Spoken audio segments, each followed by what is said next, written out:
Okay, so we are back with chapters 13 through 15 review of Nia's book, Bottom of the Pyramid. If you haven't watched my last reviews, go ahead and head to my channel and watch the rest of them and come back here. All right, so as we, let's start off. At the top of the chapter, she's telling Holly how, like, she really doesn't think she can go back to Dance Moms. And she's like working on, because she's realized she's working on a movie in Texas. She's like knowing the right people, and they're putting her in these like positions to have all these great opportunities. And overall, she's like, I no longer need Dance Mom, because she's going to like red carpet events, she's starting movies, she's on panels and things like that. So then she said she told the producers of Dance Mom that she wasn't interested in renewing her contract for season 6. But then she said she had second thoughts because she had one more season. She was like, well, like, I have one more season anyway. Like, I might as well just finish out my contract. Like, I came this far, I might as well do it. And I just didn't like that one, because I'm just like, girl, you are seeing what your life is like outside of Dance Moms. Like, go ahead and do it. Dance Moms, you said, like, she said it herself, Dance Moms, like, she no longer needed them no more. So why do you feel like you had to stay on there? So anyways, so she returns and she says, I will return only if y'all up my pay. So since she said the show was making like millions of dollars, so due to that, producers agreed quickly, and then as a result of that, they increased all the main girls' pay. So then Nia, she feels a type of way, because she's like, I've been here the longest and now we're all getting paid equally. And she just thought that was crazy. And she was like, and it was just because I decided to come ask. So now everybody gets the same pay. Or I'm not going to say same pay, because I don't know. But everybody gets the a pay raise because I asked. And these people haven't even been here that long. So I think at this point, only OGs there were Maddie, Kenzie, and Nia. So I think at this point, Abby goes to jail.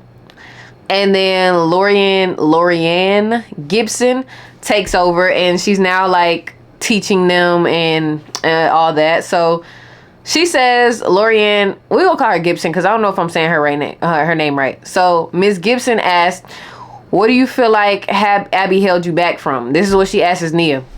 So Nia says she feels like Abby was really hard on her and seemed as if like she hated her and wanted to crush her.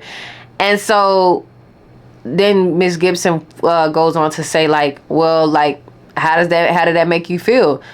And Nia says she just like, she smiles like as she begins to like answer the question, and Holly like quickly stops her and says like, it's okay to show your emotion. So once Holly says that, Nia gets choked up and she starts crying, and she's like, she becomes so emotional, like she felt she couldn't move. And she said after this, she talks about how she really couldn't stop crying that whole week, because now that like her abuser is gone and is out the picture, and I'm saying abuser because I mean abuser can mean more things than just physically. So like now that her abuser is out, and now she doesn't have to put on that mask anymore, and she doesn't have to be so hard on the outside, like her emotions really caught up to her. All these years of holding it in and being strong started to catch up to her. So she ends up giving Nia a duet. Miss Gibson, she gives Nia a duet and then replaces her with a girl named Cameron. So I say this because she brings up why she ends up feeling like why she got replaced. So Gibson doesn't really like put her down or anything. She just said she felt like Cameron would be a better fit, and then speaks on like so Nia speaks on how like Cameron was a very like energetic dancer. She was she had like a lot of light to her, and Lorianne tells her that I want to spark your light back, because Nia's kind of like dull, and you can kind of tell she's burnt out. She doesn't want to dance anymore. So that's why she was replaced in a group dance, because the teacher is seeing like, you don't really got it in you no more, but I know what you can bring to the table, but I just have to light that spark back for you. So Nia says she's entering her healing era, right? And but due to this, like, she's crying more. When you healing, you start to relive a lot of things and you're crying, and that's good, because that's normal. It's a part of healing. So everyone's concerned at her new show of emotions, since she was always looked at as the strong one. And just I hope that everybody who was around her once this happened realized, like, just because somebody is strong all the time and putting on a brave face and smiling doesn't mean that they're okay inside. Like, literally the strongest ones are going through so much. They have to take so much, and y'all see that, and you know, ain't nobody really trying to help. But I think just people should pay a lot more attention to mental health and a lot more attention to the people who are enduring a lot and putting a smile on their face and staying strong, because behind closed doors they really could be going through it. So back to that, you know, back to what we was talking about. So then we talk about Cameron, right? I think I don't remember when Abby went to jail. I don't know what point of the show Abby went to jail, but you know, Nia kind of flip-flops in his book. She kind of like goes back and forth with timelines. So Cameron is a dark-skinned girl who is on the show, and Abby would talk about Cameron's skin tone. So once Abby said like Cameron was so dark that she should paint the bottom of her feet because they were slightly lighter than her. And this was just so crazy to me, because I'm like, that is just such a rude thing to say. You know what I'm saying? Like, that's so, like, what makes you think that saying this is okay? And the fact, I'm pretty sure, like, I didn't watch season 6. I didn't watch season 6, so I'm pretty sure this had got really just like edited out, and you know, this is amongst many other things that we didn't know that Abby said. And I really hope that, well, Cameron didn't have to spend much time with Abby, so I doubt, you know, it kind of like put a lot on her mental.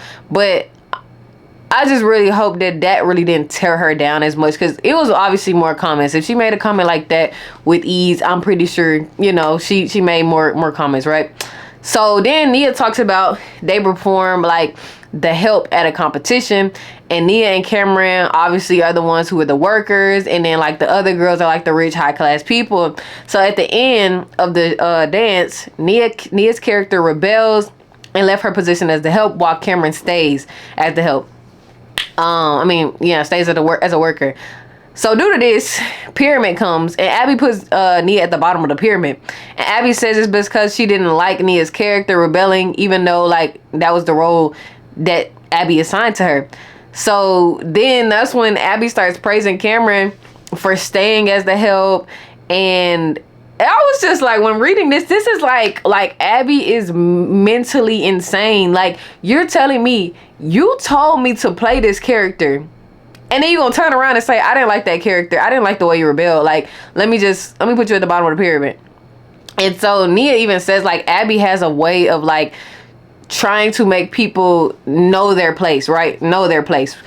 She feels like, and Abby feels like, oh, you know, black people should be the ones working and not getting paid and in poverty when the white people are supposed to be at the top and making all this money, and we're working for the white people, you know? And so she was like, you know, Abby just really wanted you to remind you of like where you stood, at least in her eyes. And that's just very ignorant. Let's add that to the list of reasons why I don't like Abby. So Aisha Francis comes in to choreograph a dance called The Last Dance, and Abby criticizes like the tone and the look for the dance, and the girls are wearing fishnet stockings with heels and tiny shorts. So, you know, everybody's kind of just like in an uproar about this. The Abby and the moms, they're in an uproar about this dance. I think the mini moms, because if y'all remember, Abby brought in a team of minis. So they brought in mini moms, and they're like having something to say about it, and they're like saying how it was very inappropriate. But if you recall, Abby has had many sexualized dances, and back in the day, like season 1, season 2, she used to have them little girls in the same time. Do y'all remember? I think they didn't end up wearing the costumes, but it was like blue costume. Like, I think it was season 1. I remember it being season 1. These blue costumes, and it was like kind of like a bra top, and then some real short, tight booty shorts.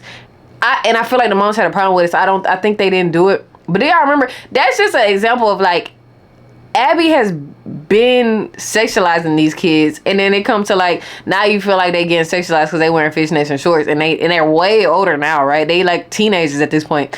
So the mini moms and Ashley, aka Bryn's mom, calls them prostitutes. Like, what? Why are y'all calling young children prostitutes? That's so weird to me.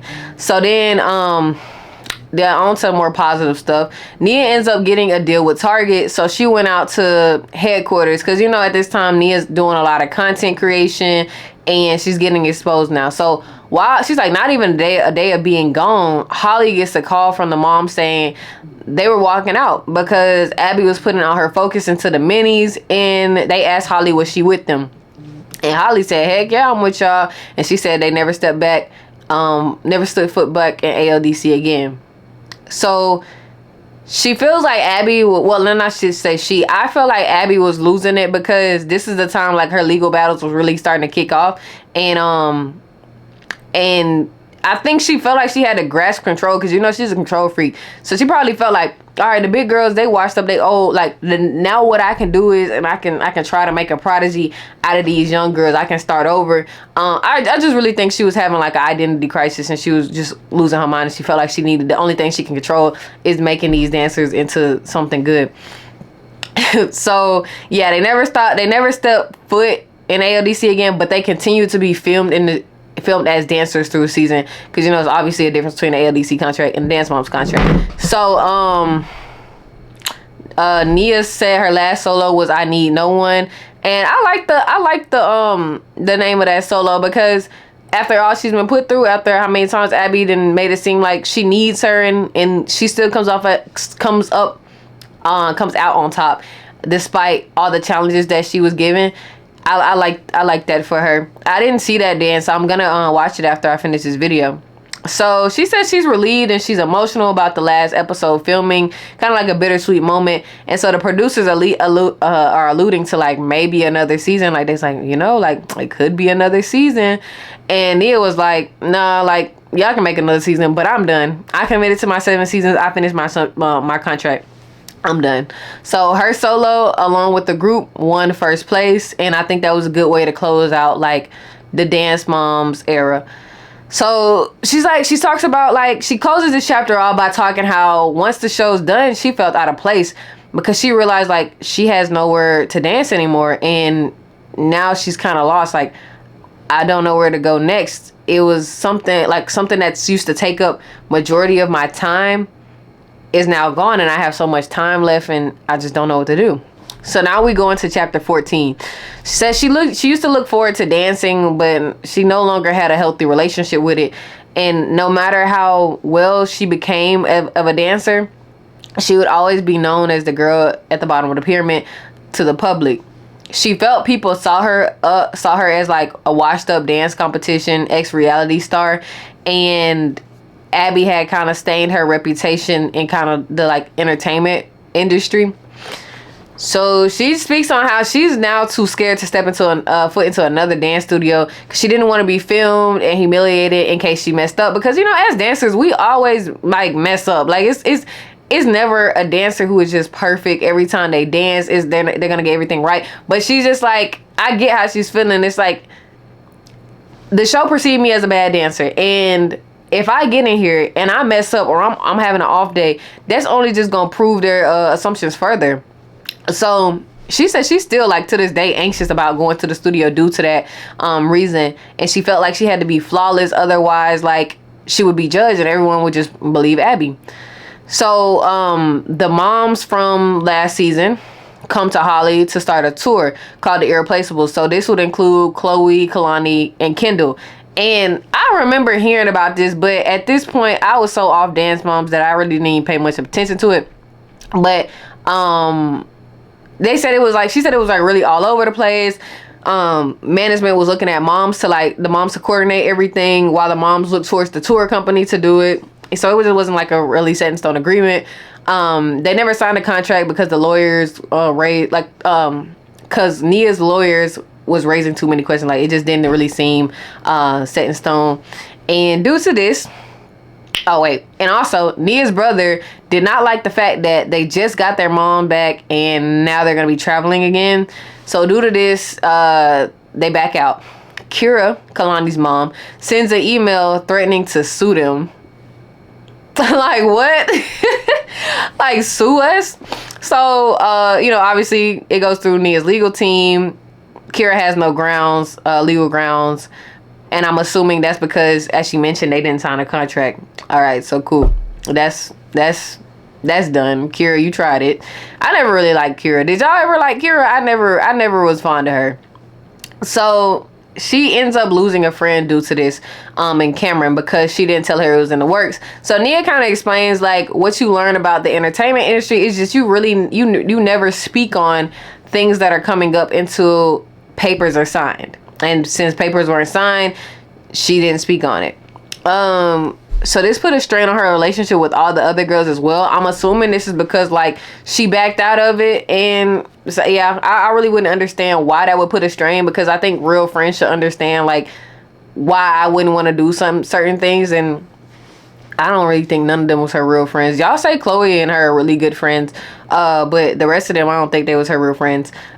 So she said years before it took years before she rekindled her relationship with Cameron, and I'm assuming Chloe as well got back tight. I don't know if she was alluding to the fact that like Chloe was a part of that strain of her other relationships, but I don't know. So she said she lived in a sheltered life. Now she's talking about still talking about like post dance mom. So she lived in a sheltered life. She didn't know what like true friendship was, obviously because of what she was surrounded by. She didn't know really how to handle authority and how like a relationship is supposed to go, like boyfriend and girlfriend. So she said she was conditioned to be a people pleaser. She felt miserably, as she's like, she says it's like, as you can see, like I felt miserably, like I was always at the bottom of the pyramid. I was always losing and stuff, and she didn't know why Abby it seemed that Abby didn't know why she was putting her at the bottom of the pyramid. It just kind of felt like she was just used to seeing Nia there, so she just put her there just cause. And it's been a lot of examples that show like why, especially with the one I just named with you put me at the bottom because you didn't like what my character did, even though you told me to do that. So she starts to say, like, she's coming to her realization. Like, when she said she was in her healing era, she did not lie. She felt drawn to people that sucked the life out of her. She was looking for love and acceptance in all the wrong places. So she's struggling with all these emotions, and Holly was like, all right, I know somebody who helped you in the past and can help you now and can kind of understand a little bit more what you're going through. So she turns to Stacy. Stacy was the girl we mentioned a few days ago, the therapist, once they had to get an on-set therapist. So she turns to Stacy to help her adjust, as she was not doing well since the show had ended. So Stacy tells Nia that she's an empath and she's highly in tune with other people's emotions, and due to this, it can cause serious emotional harm to the people who are taking on everyone's emotion. And Stacy said like she would remember how Nia would be upset when the girls get yelled at. She also explains what a narcissist was, and she said that she thought of Abby as she was explaining like what a narcissist was. All she's thinking about is like, and it's she's like, why didn't she tell me this sooner? But she was like, I was a little girl, like I couldn't understand it, but also I'm in this situation. It's kind of hard to understand things that are going on when you're in the situation. And so Stacy kind of discusses like kind of emphasizes Nia on protecting her emotion. And Stacy also talks about the time like she went to the bathroom to cry, like Nia went to the bathroom to cry, and telling her like showing emotions is okay and crying is a natural human emotion. And Nia is looking for validation in others, and she felt she wasn't good enough. And over time, she learned to trust her gut when it came to people. Like if they weren't pouring in enough to her, if they were kind of like rude to her, or leaving her out of stuff, like she started learning to trust her intuition and realizing that these people are not her friends. So she said no one had the right to make you feel bad about yourself, and if they did, they need to not be around you. And I feel like that is true. I feel like everyone who's around you should be pouring into your cup and should be making you a better person and not bringing you down. So she stopped.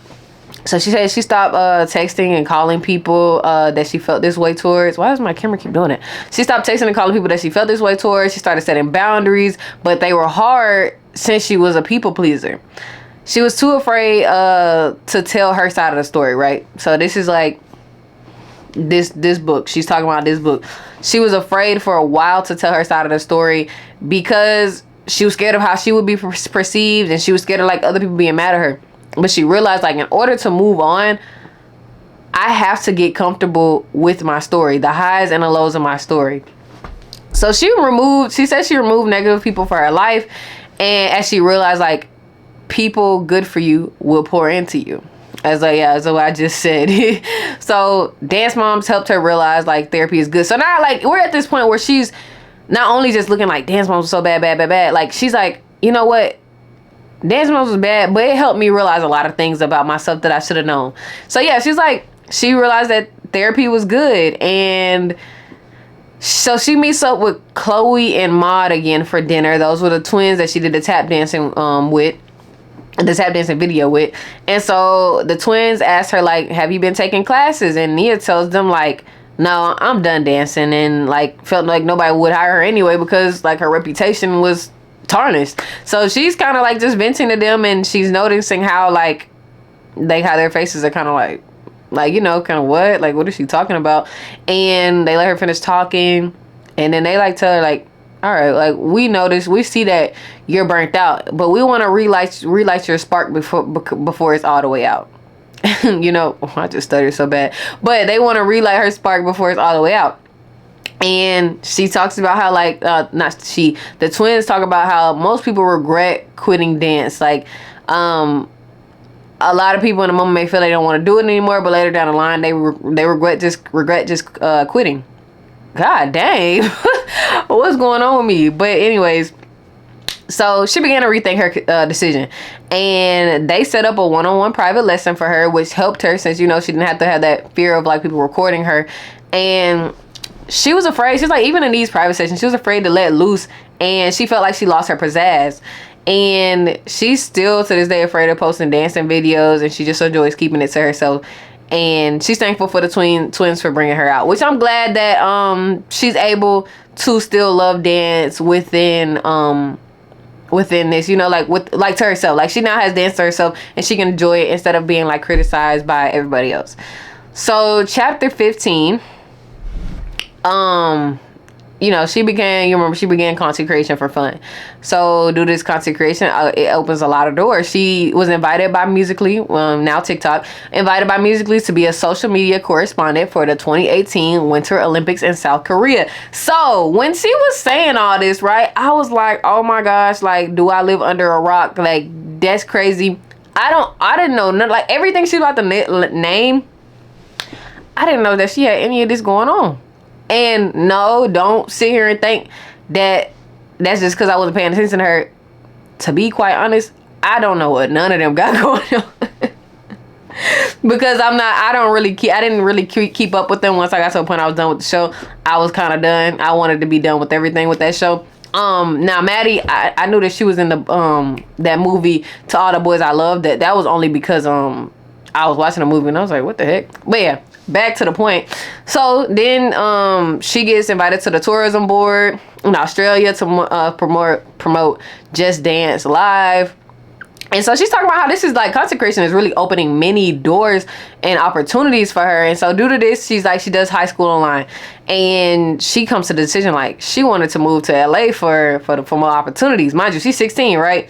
16 years old, and she want to move to Los Angeles, California. Oof. Me and her was two different 16-year-olds. I would say that, because I definitely wouldn't think about nothing like that, paying rent on my own, you know. So her dad tells her like, you gonna have to get a job, because we can't afford sending you out to move over there. So she said she said that she picked up that he also wanted to spend a little more time with her, because, you know, I just got you back and now you're trying to like move across the country. And so she said she feels like he didn't really think that she was gonna book anything, so he probably felt like book anything that fast. So he felt a kind of safety net with that.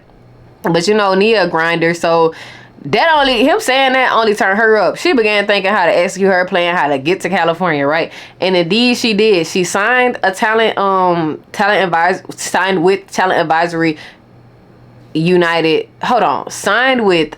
Advisory United Talent Agency. Cool. So she goes to a Bold and Beautiful audition, which is a soap opera, and she booked it. She got the part.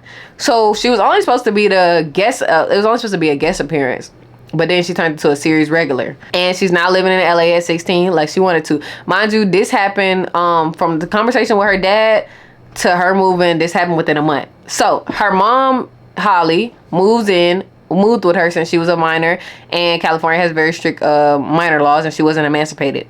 So I really kind of frowned upon this. Only because like they in the book, like we talked about how her brother, her oldest brother, in fact, was suffering a lot from the fact that he didn't have his mom at home. And although she doesn't talk about her dad, I'm pretty sure like he was not seeing his wife a lot was kind of affecting him as well. So I hated the fact that like once, let me not say hated, but I just like the fact that once they finally was able to get their mom and their wife back, it's like she gotta go again and leave. I feel like maybe her dad should have just swapped places this time so he can spend a little bit more time with her.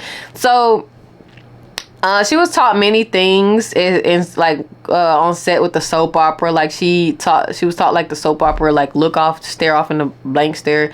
I don't watch soap opera, so I might have to ask my grandma about what that was. But so she had a boyfriend on the show. She talks about that. She said the kiss wasn't like romantic, even though like it looked that way on screen. But she just talked about how the environment was very positive. They made sure that she was comfortable. Like anything she didn't want to do, she didn't have to do. Any kiss that felt too like romanticized or like sexualized, she can just stop, and then you know they'll just stop there. She got a pre-nomination to Emmy. She got a pre-nomination to Emmy nomination. I don't really know what that is, but she was very hype about it. So I think that was a good thing. Her character died after 2 seasons. Her character's name was Emma, by the way. So her character dies after 2 seasons. So now she's like, all right, out of a job. It was very abrupt. What do I do now? So at this time, it's time for college. And she's kind of undecided what she's gonna do. She's like, would it stunt my career? But at the same time, like, what career, you know? And as she's like going back and forth with these decisions, Holly just suggests to her, how about you just finish your application, take a gap, and then take a gap year to figure things out. And Nia says she hadn't went on many college campuses, but she goes on UCLA for the first time, and that was the first time she was able to see herself on a college campus and thriving. So it was another college that she wanted to go to. I can't remember, but she said she missed the admission deadline. It had a good theater program though. So she ends up turning 18, and she gets a roommate now that all right, so she gets a roommate because she's 18, and Holly moves back. She goes back home. She's like, you grown now, I'm going back home. Cool. COVID happens. Boom, everything gets shut down, right? Everything gets shut down. She goes home as work in California is dried up. Well, work period is really dried up because of the pandemic. So she's kind of just worrying about, like, I think this is when she shifted and was like, all right, let me put my focus into college because I see how fast things can just happen, right? So she worries about if she would be able to get into college since she was homeschooled and then take a lot of tests that people in like actual school take. But she's like, but she had a good GPA. I think she's referring to like the ACT and SAT. I think that's what it's called. Look, y'all, I didn't take neither.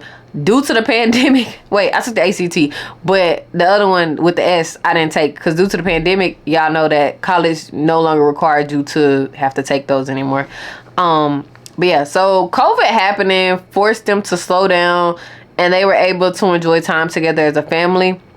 And she said she felt like she was a child again. Like she didn't really have anything to worry about. Parents got to have all the kids in one place for a while. Like she's sure her parents enjoyed it as well.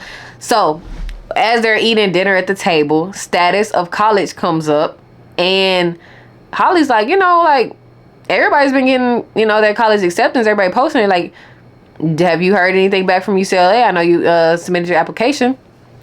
So she's like, oh, okay. Like, yeah, I haven't really checked my email in a couple days. So let me see. She opens her email, and lo and behold, she sees UCLA has sent her a notification. So she clicks on it and she reads it. She's like, wait, I think I got in. Everybody at the table, like, well, not everybody at the table. Her brother's like, no way, you got in. Let me see. So Holly looks at it. She's like, yeah, you get in. Her brother looks at it like she's passing the phone around the table because they cannot believe it. So I'm like, wait, why is everybody shocked? Like, everybody shocked. They're congratulating her, whatever. So I go and look. UCLA has a 9% admission acceptance rate. I said, oh my gosh. So that made me, not that I want to go to UCLA, that made me want, for ego purposes only, to apply to UCLA to see if I get in, because I got a 4.0. If y'all don't let me into UCLA with a 4.0, I'm gonna feel offended. You know what I'm saying? I'm gonna really feel offended. So I think like I'm gonna apply as a transfer student. I'm not gonna go though. I'm just all right, let me just keep going. Anyways, so she went ahead and enrolled into UCLA since everything was slowed down anyways, and you know, might as well take my advantage to go to college. So first year was online due to pandemic. Said it sucked because she did spend most of her time like online school and homeschool, but she said, you know, everything happens for a reason, because she was booked for a movie. So she had the lead role in a movie called Perfect Tie, and she had to go alone since it was still COVID, and she was there for like 3 weeks. She talks about the protocol of how she had to stay in a hotel room for 2 weeks before she can even you know, go onto the set and all that. But you know, just being alone for the first time for that long was just not normal to her. So then she ends up talking about she wrote a children's book called Today I Dance. She made that in 2020, and it captures the excitement like she felt when she first started dancing. And then we end this chapter, which she's now moving to a new phase of her life. And I'm just really liking this. Like, I'm really excited. Like, even though this is already happening, it's just like the Nia that we met on Dance Moms, like little Nia, and then everybody made it seem like she wasn't gonna be nothing, and she really was able to turn that narrative around and become the woman that she is today. And I'm so proud of her. So y'all, let me know y'all opinions so far, like, of this chapter, of this review. We have one more review left, and then we're done with the book, guys. We're done with the book after that. But if y'all like me, like, if y'all really like listening to me talk, like, I have other videos and I still post consistently, and I'm doing Vlogmas. So like, y'all can stick around and y'all can join my community. Hey, if y'all want me to do some more books, then let me know. Let me know some more books that we can do, because this was fun. I really like interacting with y'all. So I'm gonna see y'all in the next review.